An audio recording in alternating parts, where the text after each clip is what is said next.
Hello, I'm Bill Gates, Chairman of Microsoft. In this video, you're going to see the future.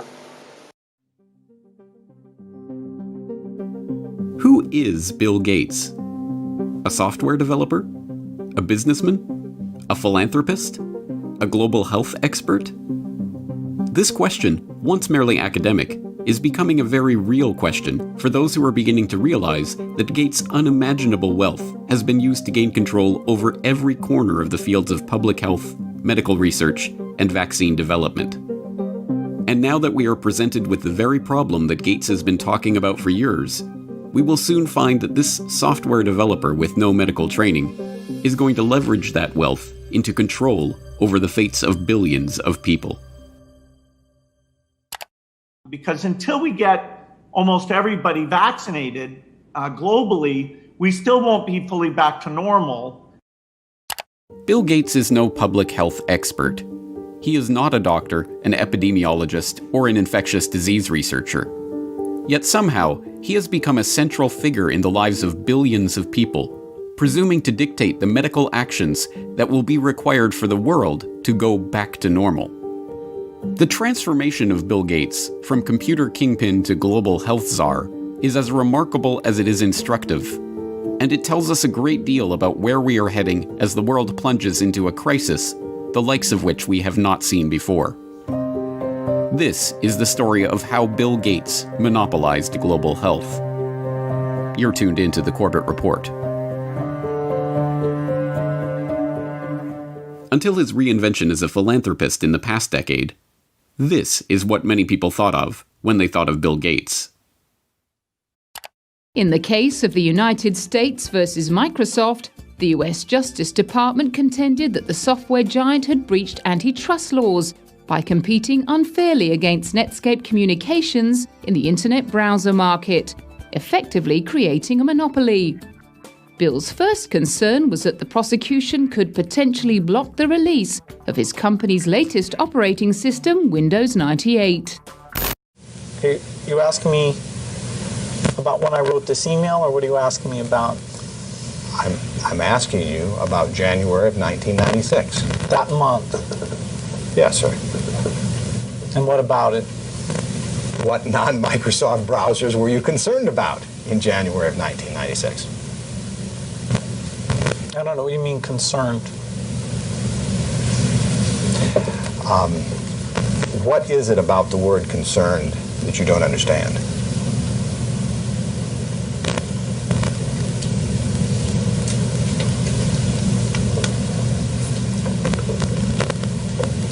I'm not sure what you mean by it. We're going to be working together on Microsoft Office, on Internet Explorer, on Java, and I think that it's going to lead to a very healthy relationship. So it's a package announcement today. We're very, very happy about it. We're very, very excited about it. And I happen to have a special guest with me today via satellite downlink. And if we could get him up on the stage right now.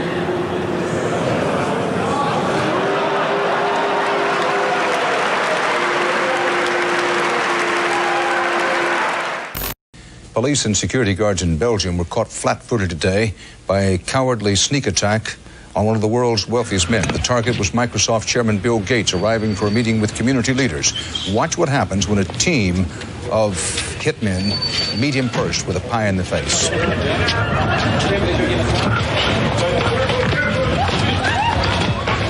Gates was momentarily and understandably shaken, but he was not injured. The hit squad piled on with two more pies before one of them was wrestled to the ground and arrested. The others, for at least the moment, got away. Gates went inside, wiped his face clean, and made no comment. He then went ahead with his scheduled meeting. No word on the motive for this attack. But once reviled for the massive wealth and the monopolistic power that his virus-laden software afforded him, Gates is now hailed as a visionary who is leveraging that wealth and power for the greater good of humanity. In the 22nd century, a book will be written about the entrepreneur of the 21st century. I'm sure that the person who will foremost come to the mind of those historians is certainly Bill Gates. I don't think it's hyperbole to say that Bill Gates is singularly, I would argue, the most consequential individual of our generation. I mean that. Our next guest is one of the richest and most generous men in the world. Please welcome Bill Gates. At a time when everyone is looking to understand the scope of the pandemic and how to minimize the threat, one of the best informed voices is that of businessman and philanthropist Bill Gates. The process by which this reinvention of Gates's public image took place is not mysterious. It's the same process by which every billionaire has revived their public image since John D. Rockefeller hired Ivy Ledbetter Lee to transform him from the head of the Standard Oil Hydra into the kind old man handing out dimes to strangers. Don't you give a dime, Mr. Rockefeller?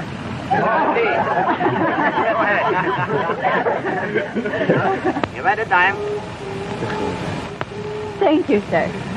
Thank you very much. I consider myself... Thank you for the ride. I consider myself more than amply paid. Bless you, bless you, Yes. bless you.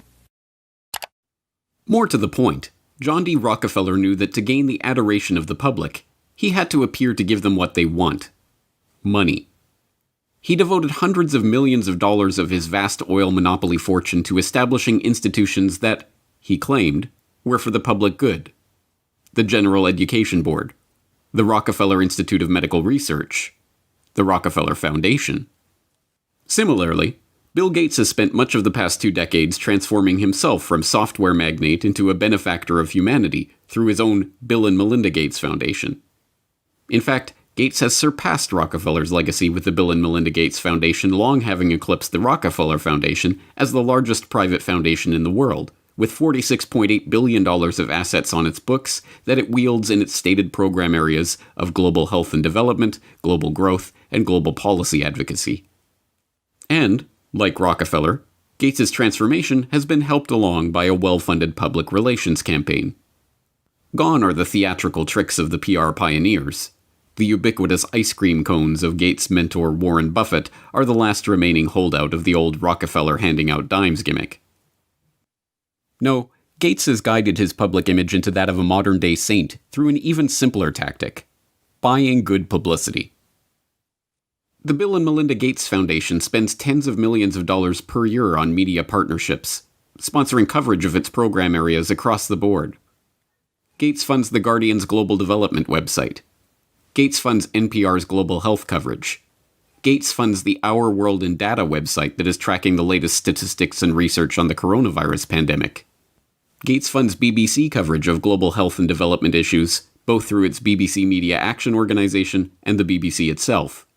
Gates funds World Health coverage on ABC News. When the NewsHour with Jim Lehrer was given a $3.5 million Gates Foundation grant to set up a special unit to report on global health issues, NewsHour communications chief Rob Flynn was asked about the potential conflict of interest that such a unit would have in reporting on issues that the Gates Foundation is itself involved in.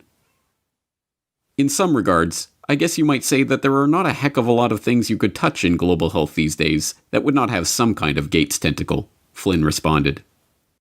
Indeed, it would be almost impossible to find any area of global health that has been left untouched by the tentacles of the Bill and Melinda Gates Foundation.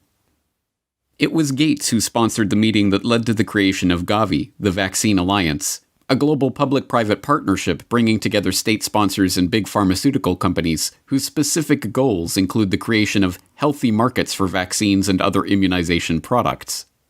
As a founding partner of the alliance, the Gates Foundation provided $750 million in seed funding and has gone on to make over $4.1 billion in commitments to the group. Gates provided the seed money that created the Global Fund to Fight AIDS, Tuberculosis, and Malaria, a public-private partnership that acts as a finance vehicle for governmental AIDS, TB, and malaria programs.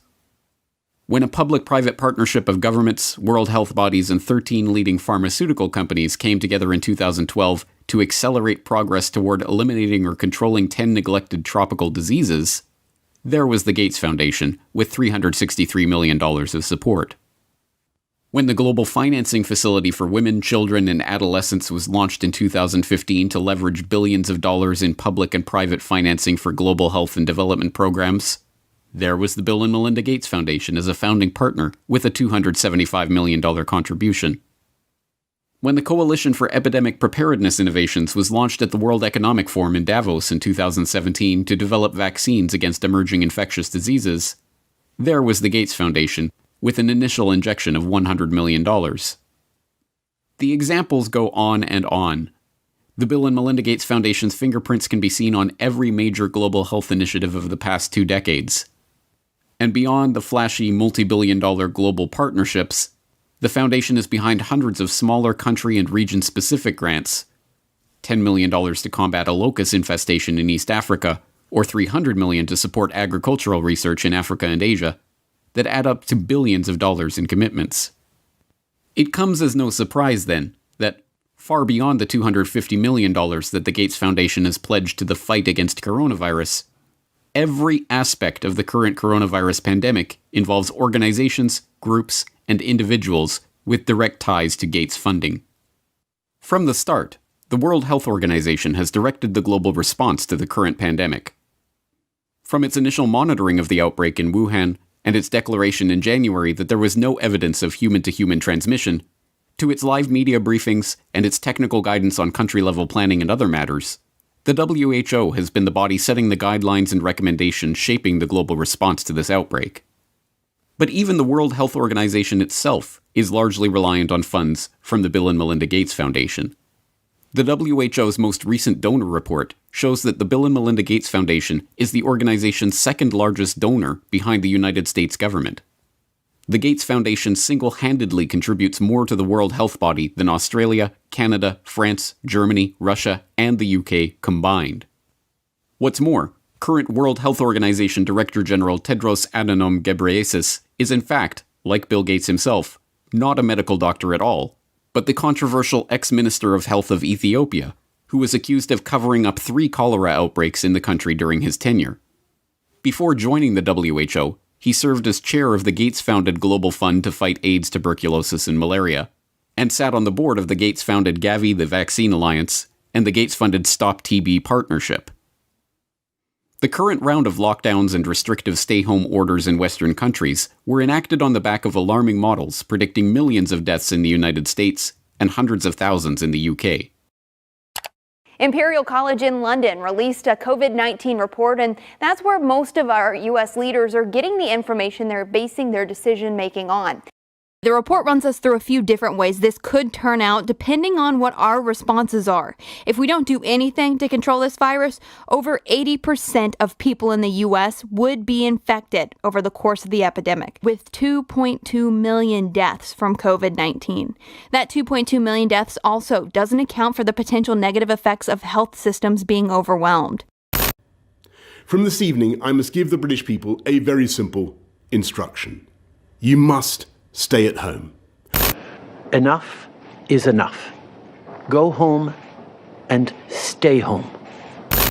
A statewide order for people to stay at home. The work of 2 research groups was crucial in shaping the decisions of the UK and US governments to implement wide-ranging lockdowns, and, in turn, governments around the world. The first group, the Imperial College COVID-19 Research Team, issued a report on March 16th that predicted up to 500,000 deaths in the UK and 2.2 million deaths in the US unless strict government measures were put in place. The second group, the Institute for Health Metrics and Evaluation in Bill Gates' home state of Washington, helped provide data that corroborated the White House's initial estimates of the virus effects, estimates that have been repeatedly downgraded as the situation has progressed. Unsurprisingly, the Gates Foundation has injected substantial sums of money into both groups. This year alone, the Gates Foundation has already given $79 million to Imperial College, and in 2017, the foundation announced a $279 million investment into the IHME to expand its work collecting health data and creating models. Anthony Fauci, meanwhile, has become the face of the US government's coronavirus response, echoing Bill Gates' assertion that the country will not get back to normal until a good vaccine can be found to ensure the public's safety. If you want to get to pre-coronavirus, that might not ever happen in the sense of the fact that the threat is there, but I believe with the therapies that will be coming online and with the fact that I feel confident that over a period of time we will get a good vaccine, that we will never have to get back to where we are right back now. Beyond just their frequent collaborations and cooperation in the past, Fauci has direct ties to Gates' projects and funding. In 2010, he was appointed to the Leadership Council of the Gates-founded Decade of Vaccines project to implement a global vaccine action plan, a project to which Gates committed $10 billion of funding.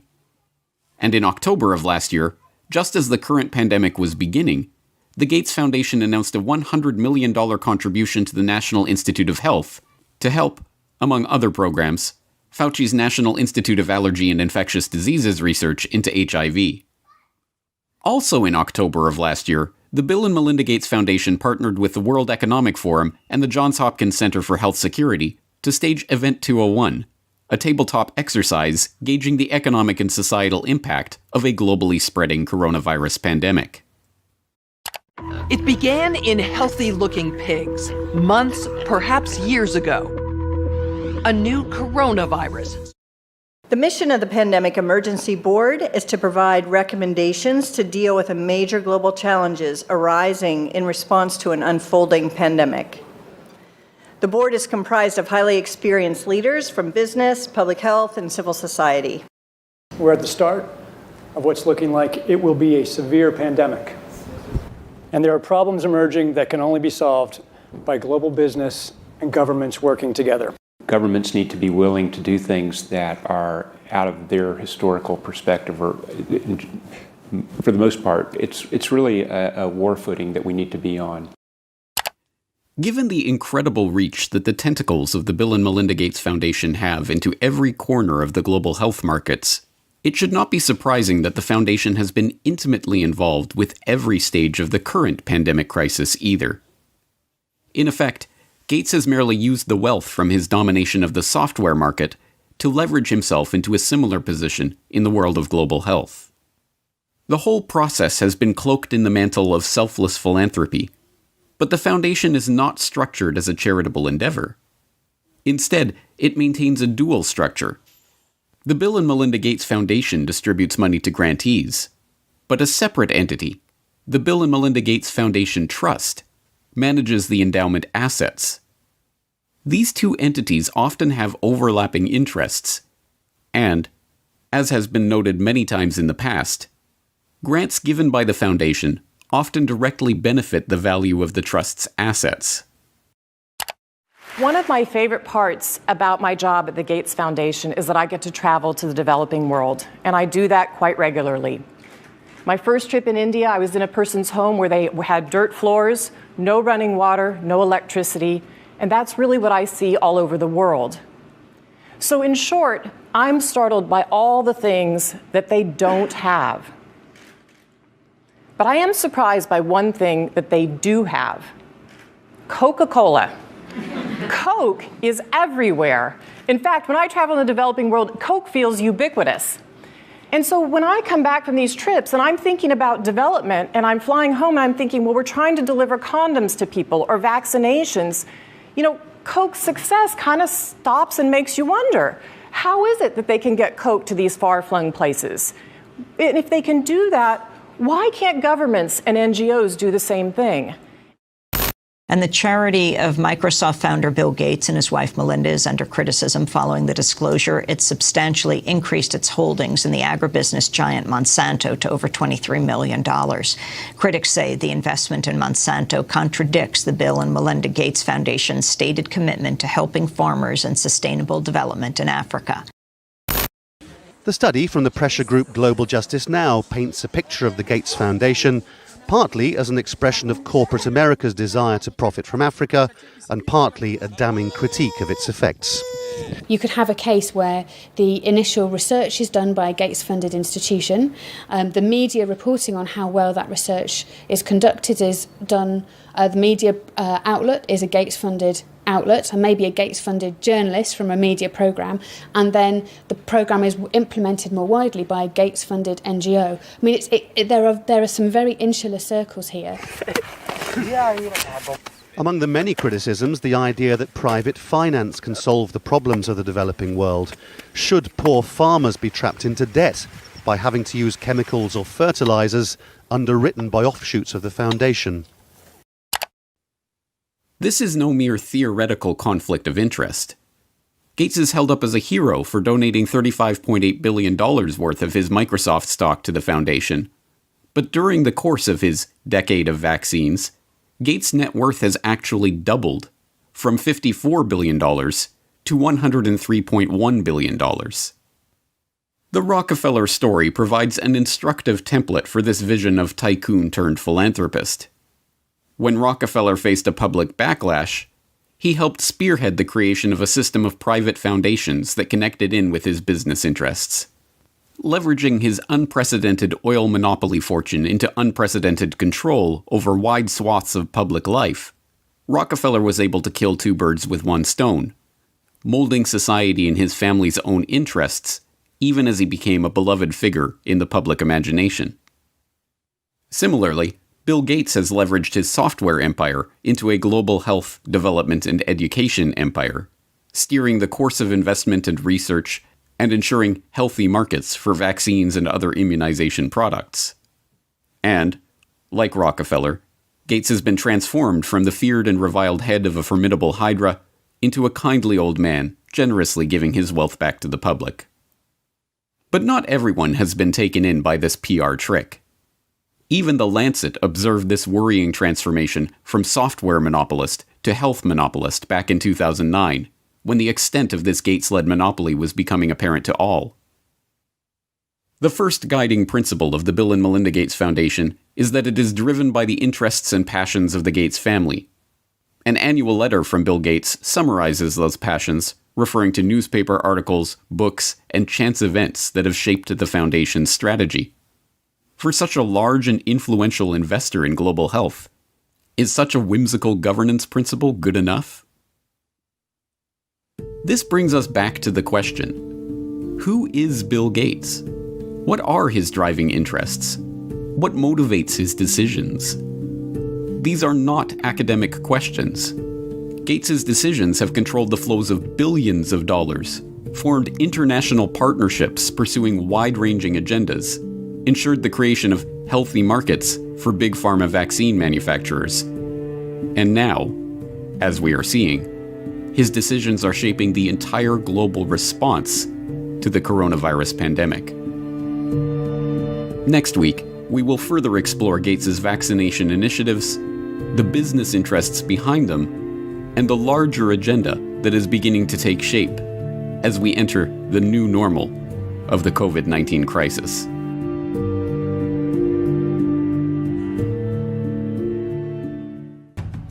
Next week on the Corbett Report. And then the final solution, which is a year to 2 years off, is the vaccine. The only thing that will really allow life as we once knew it to resume is a vaccine. This will be the new normal until a vaccine is developed. The truth is that this attempt to reorient the global health economy was part of a much bigger agenda. When we started developing coronavirus vaccines, we noticed in laboratory animals that they started to show some of the same immune pathology. Just to head off the conspiracy theorists, maybe we shouldn't call the vaccine the final solution. Maybe just the best solution. Okay? Bill Gates' plan to vaccinate the world.